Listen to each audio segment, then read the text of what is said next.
Nathalie et Nathalie sont épileptiques et depuis leur adolescence, elles se soignent toutes deux avec un médicament contenant du valproate. Il y a un peu moins de 20 ans, lorsque chacune décide de fonder une famille, elles se renseignent sur les dangers du traitement. Mais aucun de leurs médecins ne les mettra en garde. Aujourd'hui pourtant, leurs deux familles sont marquées à jamais par cette décision.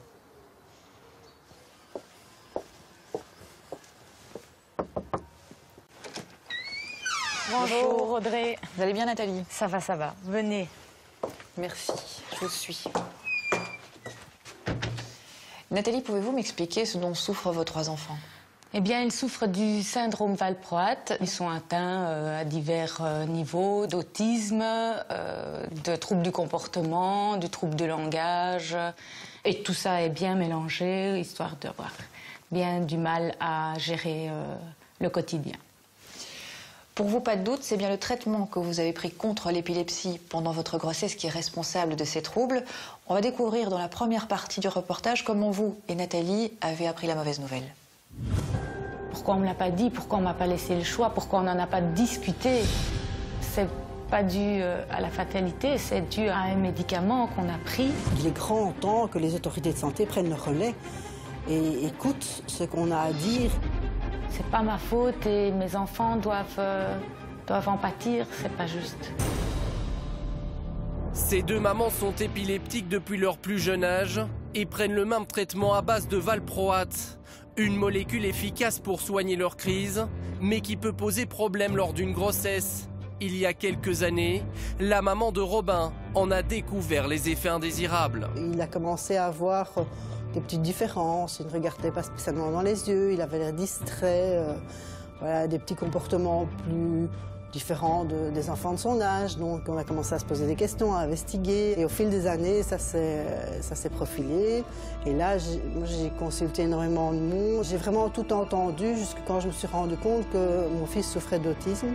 Quelques années plus tard, alors que son deuxième enfant est diagnostiqué autiste, lui aussi, Nathalie met ça sur le compte de la fatalité.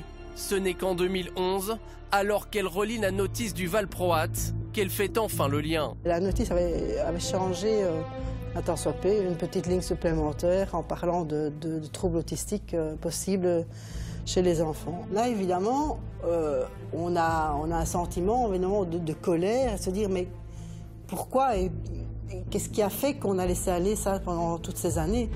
Robin et Jérôme sont donc deux enfants atteints du syndrome valproate. Et ils ne sont pas les seuls à devoir affronter cette souffrance quotidienne à cause d'une molécule présente sur le marché belge depuis 1970. J'ai donc 3 enfants qui sont touchés par le syndrome valproate et c'est quelque chose que j'ai découvert assez récemment, il y a 2 ans. On est indirectement responsable parce que je suis épileptique et j'ai dû prendre un médicament et c'est ce médicament qui a fait que mes enfants ont des difficultés. Dysphasie, autisme, problème de comportement, le bilan est lourd. Pourtant, cette maman aurait demandé conseil à plusieurs reprises avant de fonder une famille. J'ai lu la notice, il était indiqué uniquement qu'il fallait surtout pas arrêter le traitement et qu'il fallait que je voie mon neurologue, ce que j'ai fait immédiatement.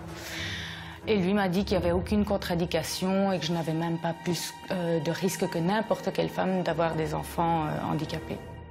Nathalie et son mari devront très vite faire face aux difficultés de leurs 3 enfants. Aujourd'hui, c'est au jour le jour que le combat se mène au sein de cette famille, quelque peu différente. Il n'est pas question d'avoir des imprévus. Elliot, s'il se retrouve dans une situation inattendue, peut très bien faire une crise parce qu'il ne comprend pas et qu'on ne le comprend pas. Il y a des jours où on pleure parce qu'on se dit que c'est pas sa faute. Et pourquoi? Pour Nathalie, comme pour de nombreuses mamans d'enfants victimes du valproate, les institutions scientifiques connaissaient les risques depuis bien longtemps. On a tenu à l'écart tellement de gens. Comment est-ce qu'ils ont pu continuer à prendre cette décision-là de laisser les femmes prendre ce médicament? Les premières alertes ont été données dans les années 80. Mes filles sont nées en 2001. Donc à ce moment-là, c'est certain qu'ils le savaient. Conscients de leurs différences, les enfants de Nathalie souffrent de la situation. Pour eux aussi, c'est l'incompréhension. Mes enfants, quand ils reviennent de l'école en se disant voilà, on s'est moqué de moi. Moi, ma fille m'a déjà dit pourquoi ce médecin ne t'a pas dit. C'est horrible parce que on a envie de prendre toute leur souffrance et pour nous et on ne peut pas. Nathalie, on vient de le voir, vos enfants souffrent beaucoup de cette situation. Votre fille regrette même la décision du médecin. Alors est-ce que selon vous, votre médecin a commis une faute ou bien est-ce qu'il était tout simplement mal informé? Non, moi je suis persuadée qu'il le savait et il n'avait pas le droit de lui prendre cette décision. Il devait nous informer et après, à nous de prendre nos responsabilités. Si on veut quand même avoir des enfants, eh bien c'est à nous de le décider. Si vous aviez été mise en garde par votre médecin, est-ce que vous auriez pris ce traitement? Non. Certainement que non. J'aurais pas pris ce risque-là. Il y avait d'autres moyens, d'autres médicaments. On peut rester alité et au pire, adopter. Aujourd'hui, vous avez décidé de vous battre, vous et votre amie Nathalie, pour que ce syndrome soit mieux connu, pour également rendre justice à vos enfants. Et c'est ce que l'on va découvrir dans la seconde partie du reportage. Alors que le nombre d'enfants touchés par le syndrome valproate ne cesse d'augmenter, la maman de Robin et de Jérôme décide de créer une association en 2014.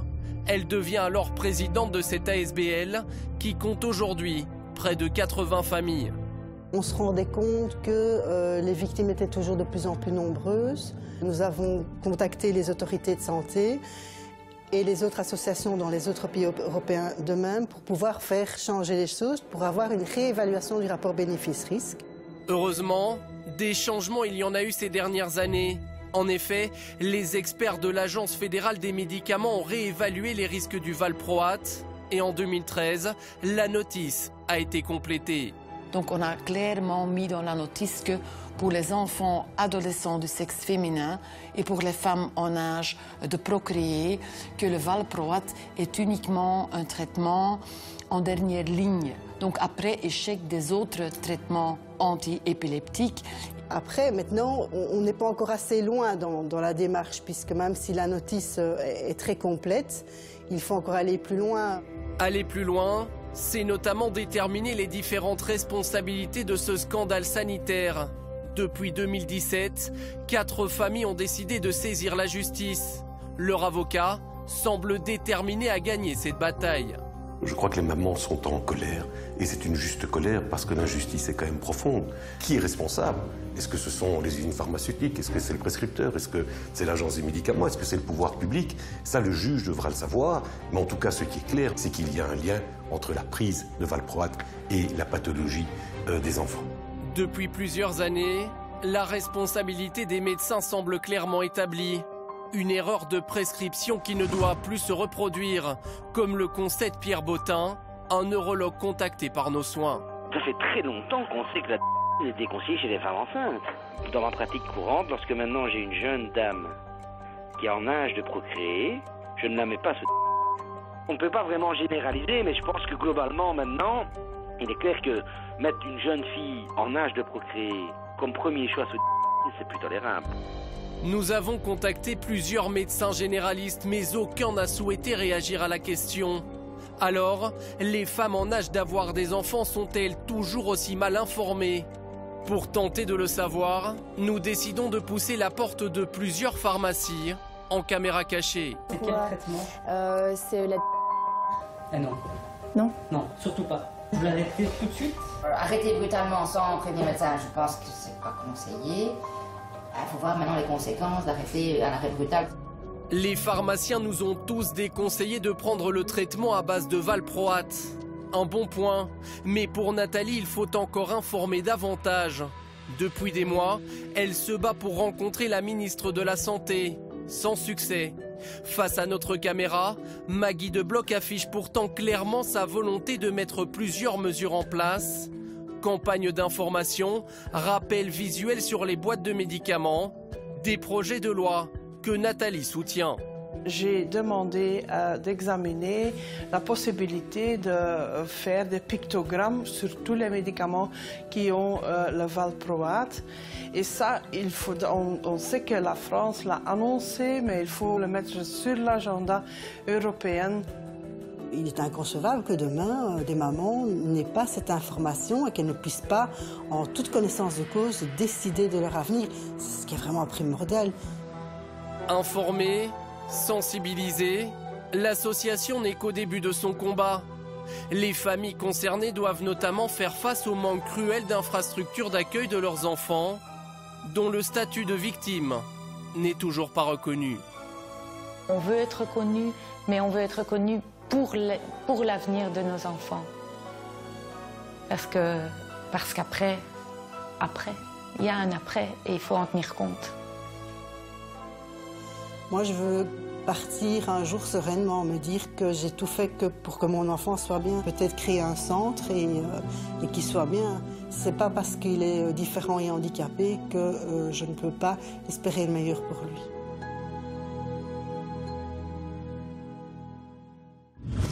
Nathalie, on vient de le voir dans ce reportage, la ministre de la Santé annonce certaines mesures. Qu'est-ce que vous en pensez, vous ?